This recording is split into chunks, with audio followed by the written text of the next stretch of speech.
கழித்து என்ன சொல்லப்படுகிறது? Revelation chapter 2. வெளிப்படுத்தின விசேஷம் 2ஆம் அதிகாரம். To the messenger of the church in Ephesus write this. எபேசு சபையின் தூதனுக்கு நீ எழுத வேண்டியது என்னவென்றால், You got so many good things. உனக்கு பல நல்ல காரியங்கள் இருக்கிறது. Your deeds, verse 2, your toil, your perseverance, all that is good. உன்னுடைய கிரியைகள், உன்னுடைய பிரயாசம், உன்னுடைய பொறுமை எல்லாம் நல்லதுதான். You are careful about your doctrine. உபதேசத்தை குறித்து எச்சரிக்கையாக இருந்தீர்கள். But verse 4, you have left your first love. ஆனாலும் நீ ஆதி அன்பை விட்டாய் என்று 4ஆம் வசனத்திலே வாசிக்கிறோம். You don't love me, Jesus says, like you loved me in the days of Paul. Pavul இருந்த நாட்களிலே நீ என்னை நேசித்தது போல இப்பொழுது நீ நேசிக்கவில்லை. In those days of Paul, how you loved me and sacrificed everything for me. Pavul இருந்த நாட்களிலே எனக்காக எவ்வளவு நீ நேசித்து தியாகம் செய்தாய். And how you loved one another. எப்படி நீங்கள் ஒருவரை நேசித்தீர்கள். But now what has happened?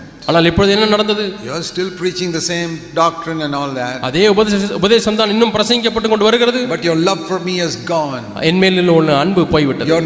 You're now trying to show that you're a better preacher than somebody else. மற்றவர்களை காட்டிலும் நான் நல்ல பிரசங்கியார் என்பதை இப்பொழுது நீ பிரசங்கித்து காண்பிக்க விரும்புகிறாய். You're trying to show that your church is better than other churches. மற்ற சபைகளை காட்டிலும் என்னுடைய சபை தான் நல்ல சபை என்று நீங்கள் காட்ட விரும்புகிறீர்கள். Or bigger than others. மற்ற சபையை காட்டிலும் என்னுடைய சபை எவ்வளவு பெரிய சபை. You have lowered the standards. அப்படி சொல்லி தரத்தை நீ குறைத்து விட்டாய். You're not preaching the cross. நீ சிலுவையை பிரசங்கிப்பதில்லை. This is a very serious sin. இது மிகவும் கொடிய பாவம். Verse 5, you have fallen. 5ஆம் வசனத்திலே நீ விழுந்தாய்.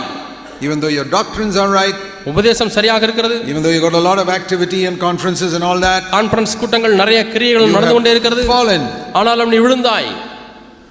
Because you are not preaching the narrow way like Paul preached. Pavul பிரசங்கித்த விதமாய் இந்த இடுக்கமான வாசலை, இடுக்கமான வழியை பிரசங்கிப்பதில்லை. Why am I saying this? ஏன் நான் இதை சொல்கிறேன்? I'm not saying it is happening to you or will happen to you. இது உங்களுக்கு நடந்து கொண்டிருக்கிறது அல்லது நடக்கும் என்று நான் சொல்லவில்லை. I'm not prophesying. நான் தீர்க்கதரிசனம் சொல்லவில்லை.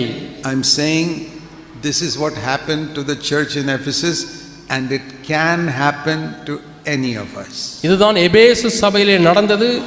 அதே சம்பவம் நம்மிலே யாருக்கும் நடக்கக்கூடிய சாத்தியம் இருக்கிறது என்று சொல்கிறேன். Take a warning from scripture. ஆகவே வேதத்திலிருந்து ஒரு எச்சரிப்பை பெற்றுக்கொள்ளுங்கள். Even if the great apostle Paul started your church. பெரிய அப்போஸ்தலனாகிய பவுல் உங்களுடைய சபை ஆரம்பித்தவராய் இருந்தாலும், See how it ended up?